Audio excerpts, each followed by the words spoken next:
Hello, everyone. I hope you're all well.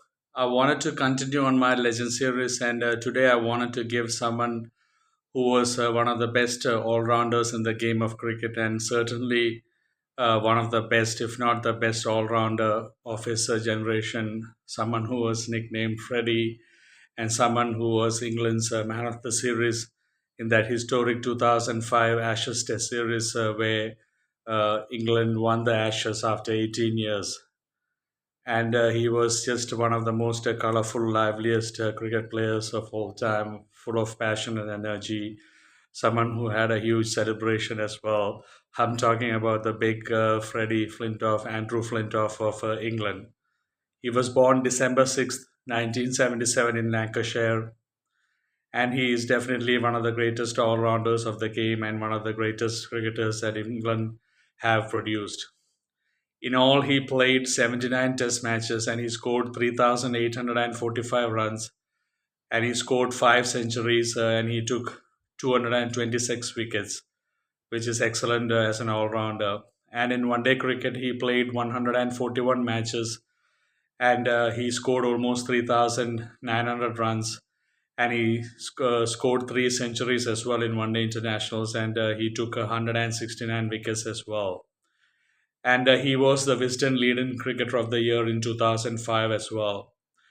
And he also did try out professional boxing, just one match, heavyweight. He won one of the only match he contested in professional boxing that a lot of people may not know. And I still remember Andrew Flintoff making his debut in 1998 against South Africa in that Trent Bridge Test, which was very famous for that duel between Alan Donald and Michael Atherton. And he made his debut in that Test series, and there was a huge reputation that came with him. I remember the commentators talking about Flintoff and how talented he was. And I was obviously, as a youngster, looking forward to seeing Flintoff and the talents that he had. And obviously, he turned out to be one of the great English players, and he definitely could have played a lot more. He only played 79 matches. He probably could have easily played around 100 and could have had a better record, but he had a fair share of his injuries. He had hip problems with his shoulder, hip, because of his bowling action.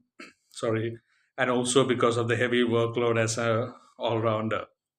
And he is one of the very few cricketers in the world who has who actually is on the honors board in at Lords for his batting and bowling. Obviously, if you take a five-wicket haul, you get on the honors board at Lords as a bowler. And if you score a test century at Lords, you also get on the honors board. And Flintoff has done both. And there are very, very few cricket players who have done that as well. And he was a very wholehearted performer. I mean, he was full of passion, and he gave everything. Everyone loves Flintoff the way he played cricket. A lot of people in India will always remember him taking his T-shirt off after a win against India, which prompted Saurav Ganguly to do the same at that NetWest finals. And 2005 Ashes was definitely his big series, where he was the man of the series. I mean, in that Edgbaston Test against Australia in 2005, he broke Ian Botham's long-standing record, which stood from 1981, of hitting six sixes in a Test match in an Ashes. And Flintoff hit nine sixes in that Test match, five in the first innings and four in the second innings. And he actually, in that match at Edgbaston, the Test match, he took seven wickets, and he also scored 141 runs in both innings together. And England won that match just by 2 runs, and Flintoff was the man of the match. And even Michael Vaughan, the captain, called it the Fred's Test. Freddie being Andrew Flintoff. And in that very vital match at Trent Bridge, where England also won against Australia, Flintoff had scored another century as well.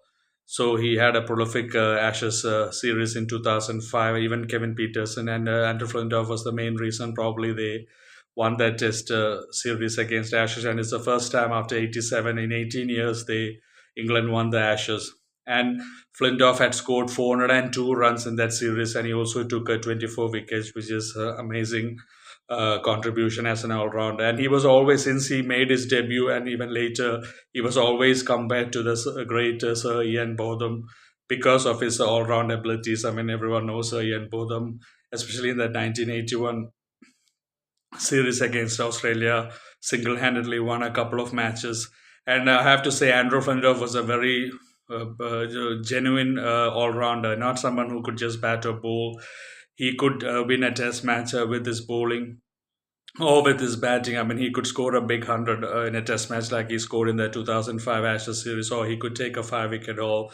So he was definitely a genuine all rounder who could win a test match with bat and ball. That is the difference between a genuine all rounder and just an all rounder. And I'll never forget something that happened against Jacques Callis in that series against England. Once Jacques Callis really missed a Yorker from Andrew. He totally didn't pick the ball. I mean, it wasn't a Yorker. I mean, Jack Ellis thought it was a beamer, and he actually ducked on the ball, and the ball just dipped on him, and it hit him halfway down the pitch on the leg. And he was given LBW, and Callis was very unhappy about it, and rightly so. He really misjudged the ball. And there was another match. I don't know exactly which match it was. Callis. I've never seen Callis being troubled by a bowler like that. I mean, Flintoff was bowling bouncers, Yorkers, good length balls, and Callis was really troubled big time by Callis. And there was a huge LBW appeal which was turned down by Alim Dar. And then after a couple of balls, Callis was comprehensively bowled by Flintoff with a Yorker and all ends beaten. I mean, you don't see Jack Callis getting bowled very often. Everyone who watches cricket, everyone who knows cricket, who has watched Callis knows how solid a batsman Callis was, and I've even given my video on him, Rock of Gibraltar.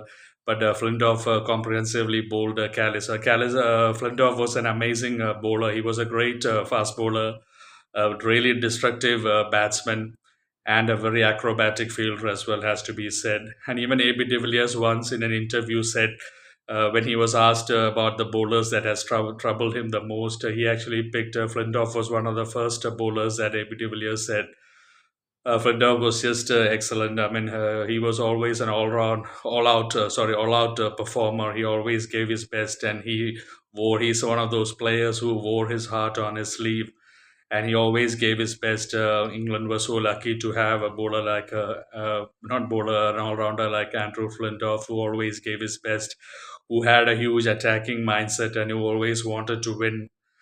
He was totally excellent, especially in the 2005 Ashes Test Series. And I would recommend a lot of people to please go and watch some highlights of that 2005 Ashes Series, Australia versus England after 18 years, England winning. And also that dismissal that I'm talking about, Jack Harris. You can just give Callis versus Flintoff, funniest or even great battle between Flintoff and Callis. You will see that, and that was just amazing. I mean, he was just an amazing player, and he could have played a lot more. It's just that he had a lot of injuries, and he played with a lot of injuries as well. And he also was the captain during that whitewash series, but he was he was on the receiving end then. But as a player, I mean, he gave a lot of contribution to the English cricket team, and he was just an amazing player. So that is what I have to say about Andrew Flintoff, Freddie Flintoff, and he was a big unit. He was 6 foot 4 inches, and he was such a big, heavy unit. I mean, you couldn't miss him. He was such an imposing figure. I mean, just like a Matthew Hayden. I mean, even Kevin Peterson was bigger. He always gave his best. It has to be said again and again. I mean, he was absolutely full of passion, full of energy. And when you were playing against Flintoff, you always knew that you were up against it. He never gave you an inch, and that's how cricket or sport should be played. He was always a fighter. He was always looking to win. And that is my video for Andrew Flintoff, who is one of the greatest all rounders the world has produced, and definitely the best all rounder of his generation, I would say, for some reasons. And as an absolute English legend who made cricket proud and fans proud. Thank you, Andrew Flintoff, for all the great memories, for being such a competitive, and for always giving your best and showing that giving up is not an option in sport. I hope you have all enjoyed this video. Take care. God bless you.